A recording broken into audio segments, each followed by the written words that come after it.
Okay guys, I'm going to start getting into a bit more of the technical stuff with Fairy Tail Fierce Fight now that I feel like I have a solid understanding of the game. I have been playing for about a week. I have really grinded out this game to get to where I am at. Now, am I at max level? Heck no, because there's like limits on how much you can do in a day.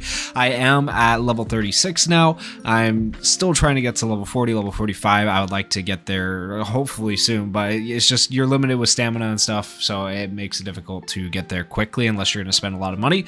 So that's where I'm at. But basically for today's video, I wanted to talk about the energy circle and how the energy circle works, where you can farm out materials for it, and basically how you want to do these builds, because building your energy circle does actually matter. And I'm not saying that I necessarily have the best builds, because I definitely do not have the best builds here, but I just want to explain how this works. And then later on, I plan to do like energy circle, gear, and character skill build guides for these characters once I'm able to get them more built. But I will say this is a game where it seems like it's going to take you a little bit of time to actually get your characters invested in and built the way you would like for them to be built.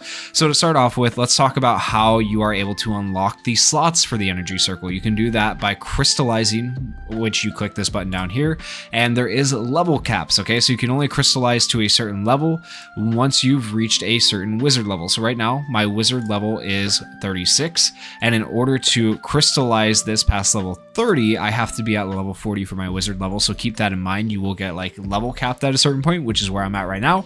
So I can't crystallize anymore, even though I do have most of the materials. I'm missing a few of these stones right here. And as you crystallize and level up, it is going to require more materials from you, as you can see. Now, where can you get these materials? Well, if you click them, which is really nice, it'll bring this up right here, tell you what it is, and it gives you a place to go to get them. That place is a daily challenge, okay? It's the fight back challenge. So if I go back here, I'll show you how to get there from the normal menus.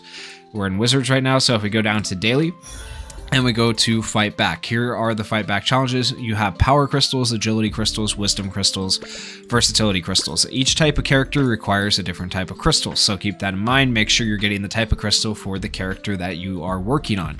You get 10 tries per day. You can refresh your tries with diamonds, so keep that in mind, but it's limited, I believe, on how many tries you can refresh.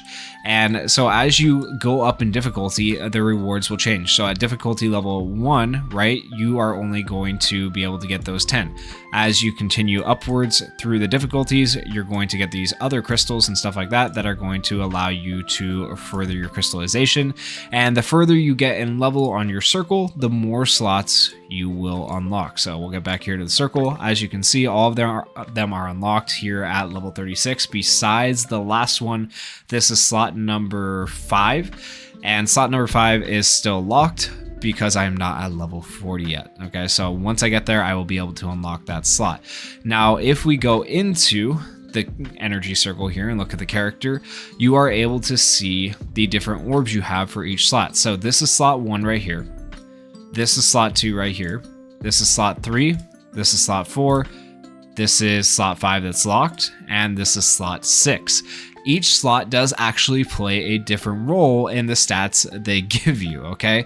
So the way to see that is there's a little information button right here. If you click this, it'll actually tell you what each slot is supposed to do.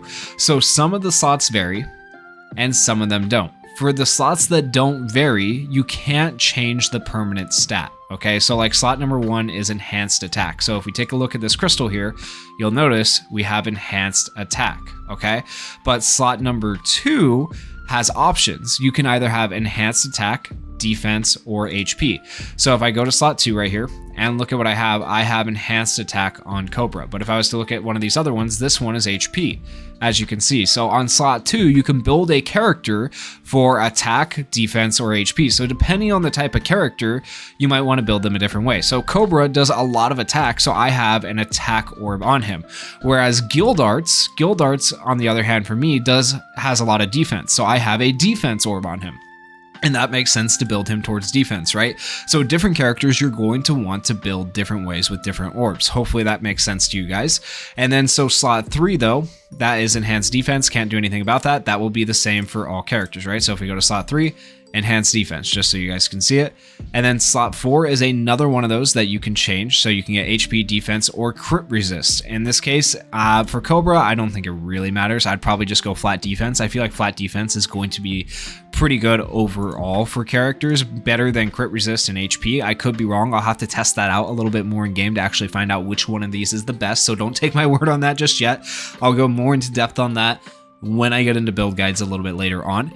And then for step 5, enhanced HP, which I don't have unlocked yet once again. And then for step 6, we have enhanced crit rate, we have crit damage, and one other, but it moves really slow. I forget what the last one is. The last one is perception. That's what it was. Was it perception? No, it was percentage. It was percentage. Last one was percentage. Okay, anyways. So this one right here, yeah, it's percentage. So what I have right here is a percentage. I don't know which one of those is the best yet. We'll have to wait and see. But that's how you build your orbs for permanent stats, okay? Now, there is another step to this that makes it a little bit more confusing, but you want good random stats as well. So if you're running an attacker type character, you're going to want probably attacker type random stats. Now, defense is never bad because it's going to, you know, help keep your character alive.